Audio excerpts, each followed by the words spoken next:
어제 미국 금리 인상됐는데 뭐 예상대로이기 때문에 굳이 따로 긴급하게 하진 않았습니다. 오늘 말씀드리면 되니까. 근데 많은 언론들에서 미국 금리 인상이 이번에 종료될 것처럼 이야기를 많이 하고 있고, 특히 증권가 쪽에서 그런 이야기들이 많이 흘러나오고 있죠. 증권쟁이들이 맨날 그런 이야기해요. 증권쟁이들이 2022년에는 우리나라 기준금리 2%까지 오른다고 그랬어요. 지금 3.5%죠. 그때 또 3% 넘어갔죠.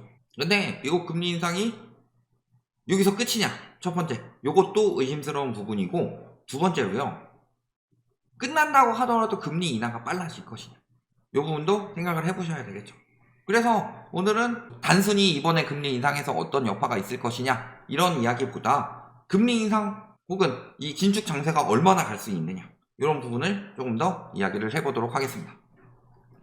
자, 이번에 미국에서 금리 인상을 하면서 한미 금리차가 2%포인트까지 벌어졌습니다. 사실은 금리차가 2%포인트까지 벌어지면은 자금이 유출되는 게 맞습니다.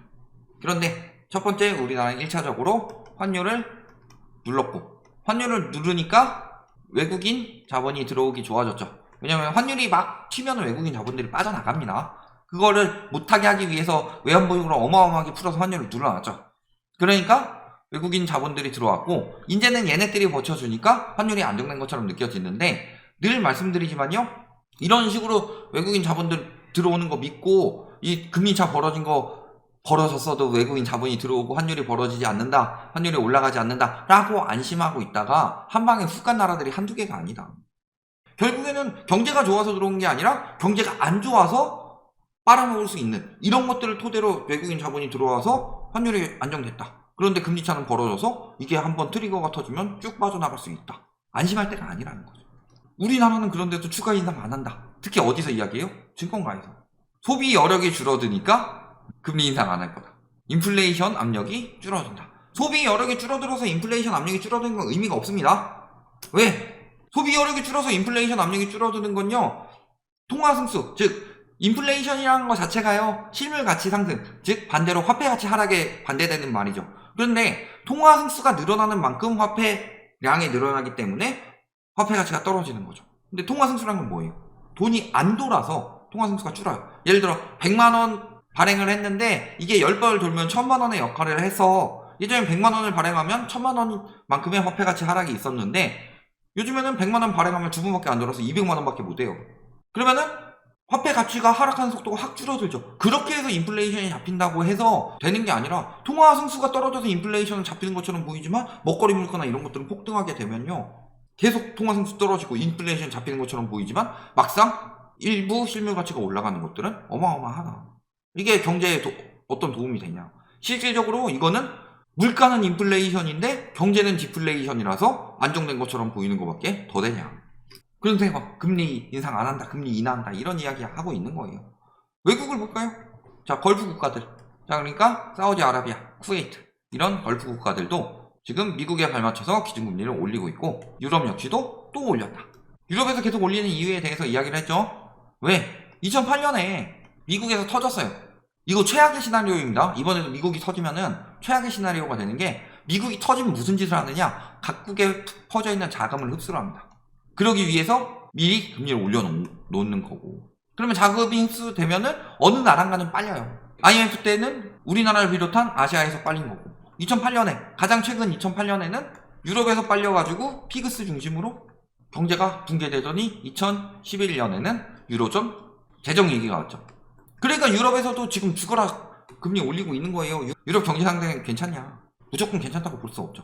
특히 유럽 같은 경우는 금리 올리기가 굉장히 꺼려집니다. 왜냐면은 독일은 나라가 잘 먹고 잘 살아요. 근데 옆에 있는 그리스 이런 데는 못 먹고 못 살아요. 근데 ECB라는 거 자체가 유럽 전체적으로 통틀어서 하는 거잖아요. 독일을 맞춰서 하자니 그리스가 죽어나고, 그리스에 맞춰서 하자니 독일이 막 인플레이션이 튀고, 이러니까 함부로 하기가 굉장히 힘들고 보수적으로 가게 되는데, 지금 23년 만에 최고 금리로 올리고 금리 인상을 계속 연속으로 하고 있는 이유는 미국에서 금리를 빨리 올리고 있고, 2008년에 터졌던 것이 결국에 유럽까지 번졌기 때문에 이번에 유럽에서는 우리 말고 딴 데서 터지더라도 이런 식으로 발맞춰 가고 있는 거예요. 근데 우리나라가 못 올리는 이유는 우리나라는 가계부채 때문이죠. 말씀하신 대로 일본은 국가부채 때문에 올리기 힘들고, 중국은 기업부채 때문에 올리기 힘든데, 중국은 이미 부동산 붕괴되면서 디플레이션이 심화되니까 금리를 내릴 수가 있는 거고, 그런 식으로 금리가 내렸다고 해서 경제가 좋아진 게 아니죠. 그렇게 디플레이션 되는 거는 그래가지고 금리 내리니까 집값이 오른다? 중국의 사례를 보면 답이 나와요. 그럼에도 불구하고 뭐 한국은 계속 동결한다, 8월에 또 동결할 듯, 이런 식으로 이야기 나오잖아요. 경제 성장률이 예상보다 저조하기 때문에. 그리고 이런 이야기 하죠. 9월에 이제 발표 나니까 미국은 이제 동결할 것이다. 9월에 동결할 것이다. 어디서? 증권가에서. 어디 증권가에서? 우리나라 증권가에서. 그 다음에 또 증권가 우리나라는 연내 기준금리 인하도 가능하다. 연준이 금리 인상을 마무리하고 내년 물가 안정화 신호가 분명해지면 금리 정상화 차원에서 인하 논의를 시작할 것이다. 자, 물가 안정, 금리가 정상화가 왜 그게 정상화예요? 지금이 정상금리보다 낮은 거지. 말 같지도 않은 소리라는 게 증권가에서는 그때 2008년 이후에 역대급 저금리가 나왔죠? 이거는 자본주의 역사상 거의 전무후무할 정도로 역대급 저금리가 나왔고, 이것 때문에 나라, 기업, 가계가 부채가 쌓였고, 이게 경기 침체를 장기화시키는 원인이 되었어요. 그런데 그게 정상금리라고 정상화해야 된다, 이런 식으로 말하고 있죠. 왜? 증권가는 금리가 낮을수록 얻어 처먹는 게 많으니까. 그리고 내년에 물가 안정화 신호가 분명해지면, 내년에 물가 안정화 신호가 분명해질까요? 그렇진 않을걸요. 왜? 지금도 파월이 이번에 발언한 것도 보면요, 물론 그 전달보다는 조금 약하게 이야기를 했죠. 왜냐면은 8월에 FOMC 회의가 없기 때문에 한 달 건너뛰고 9월인데, 예를 들어 6월에 7월에 금리 올릴 거야, 이 얘기는 자신감 있게 할 수 있어요. 근데 8월에 금리 올릴 거야, 그랬으면 자신감 있게 할 수 있겠지만 9월이니까 내가 확답은 못 주겠다. 다만 올릴 수도 있고 동결할 수도 있다, 이난 이야기는 없었죠. 올릴 수도 있고 동결할 수도 있다, 똑같은 이야기 한 거예요. 두 차례 연속으로 올리느냐, 아니면은 지표가 조금 안정되는 거 보면은 조금 천천히 올리느냐, 이 정도일 뿐이지. 물가 이만큼 잡혔는데 이제는 슬슬 금리 안 올려도 점점 더 잡히고 물가 내려가지 않겠어요? 그렇게 쉽게 이야기를 할 수가 없습니다. 왜냐? 금리 인상을 멈춰버리면 유가가 튀기 때문이죠. 금리와 유가는 통상적으로 관비례를 한다. 이거는 우리나라 이야기가 아니고 미국 금리예요. 왜냐? 왜 미국 금리와 유가가 관비례를 하느냐? 자, 미국 금리가 올라간다, 이게 뜻하는 바가 뭐죠? 미국 화폐 가치, 즉 달러 가치죠. 달러 가치가 올라간다는 소리죠. 달러 가치가 올라가는데 문제는 지금은 페트로달러 시대이냐? 페트로달러가 뭐냐? 기름은 달러로만 거래하자.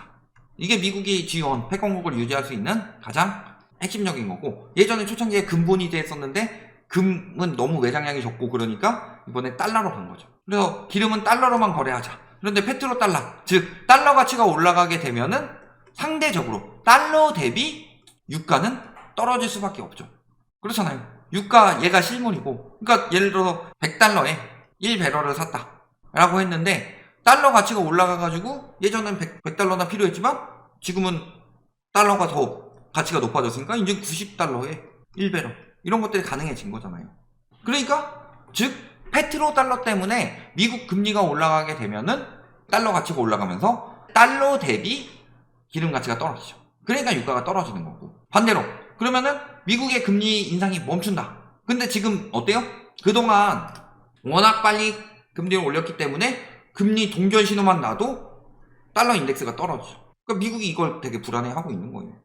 달러 가치가 떨어지면 유가가 튄다. 그러니까 하반기 유가 100달러 다시 나올 수 있다, 이런 이야기들이 나오고 있는 거고. 우리 옛날에 생각해 봅시다. 한 가지 더 갑자기 떠올랐는데, 자, 우리 1차 오일 쇼크가 70년대 초반에 있었죠. 그 다음에 2차 오일 쇼크가 70년대 후반에서 80년대까지 갑니다. 근데 70년대 초에 인플레이션이 심했을 때 금리 올려서 잡았죠.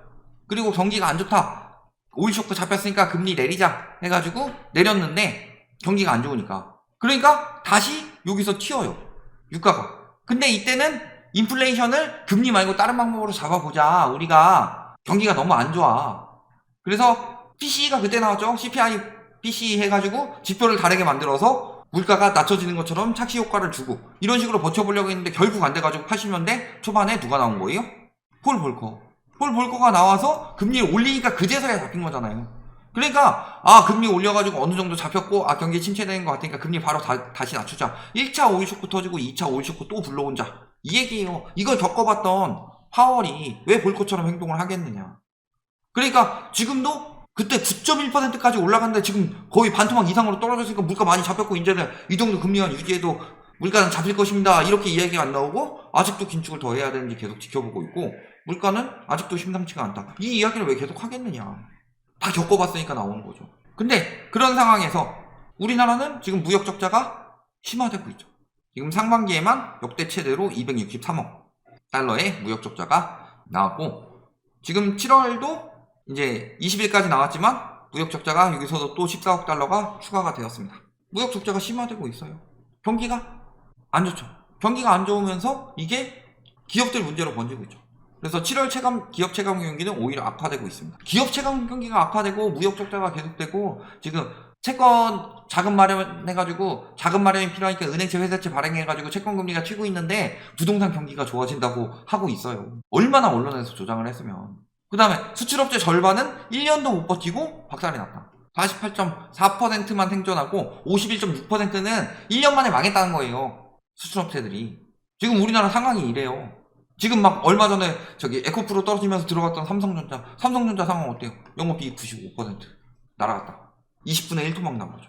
반도체, 핵심인 반도체도 적자가 나고 있고. 이렇게 경기는 점점 더 침체되고 있는데 금리가 올라가고 있죠.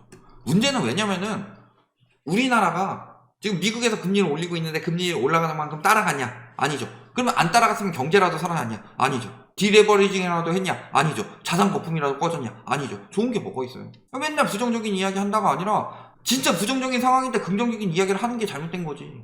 그게 사람들을 희망 고문시키는 거 아니에요? 나하고 부대 10명밖에 없고 포위됐는데 여기는 완전히 버려져. 무전도 안 되고 우리 세력은 졌어. 그러면 빨리 항복을 해야 될 거 아니에요. 상대방은 2,000명이 포위를 하고 있는데 그러면 항복을 해야 돼서 2,000명이 포위를 하고 있고 우리나라 본국은 진 것 같고 항복한 것 같고 무전도 안 되고 지금 우리 완전히 포위돼서 도망갈 것도 없고 식량 한 3일치밖에 안 남았다. 빨리 항복을 하자. 왜 부정적인 이야기를 해? 우린 이길 수 있어. 우리는 어벤져스가 될 거야. 아이언맨처럼 나가서 싸우고 캡틴 아메리카처럼 방어하고 그러면 이길 수 있어. 해가지고 나와서 한 10명에서 2,000명한테 덤벼봐. 다 죽지. 그럼 우리는 그런 아주 상식적인 이야기를 하고 있는데 자꾸 희망만 심어줘요. 그게 돼요? 희망만 심어준다고 해서? 말이 안 되는 거죠. 그러니까 지금 이번에 이 이야기 나왔죠. 새마을금고에 40조 더 공급. 이 이야기가 왜 나왔냐? 말씀드리잖아요. 금리가 올라가고 있고 근데 수익은 줄고 있고 그러면은 당연히 자금 상환이 힘들어지죠. 상환이 힘들어져서 어디선가 손실이 나면은 지금 가뜩이나 새마을금고에서 이야기가 나왔는데 한 번은 막았지만 또 터지면은 뱅크런 또 날 수 있다. 이거를 이 위기 이 프로세스를 막았음에도 불구하고 한은에서 뭐 나오기도 전에 미리 특단의 대책을 낸 이유는 뭐예요? 조만간 뭔가 터진다는 소리예요. 조만간 뭔가 터지는 거고 그게 뱅크런으로 옮겨 붙을 수 있다라고 한은이 판단하기 때문에 절대 저런 조치가 선제적으로 나올 리가 없습니다. 이번에 새마을금고 터진 것도 봐보세요. 새마을금고 터지고 나서 조치가 들어갔지 터지기 전에 조치가 들어갔어요? 선제적으로? 아니죠.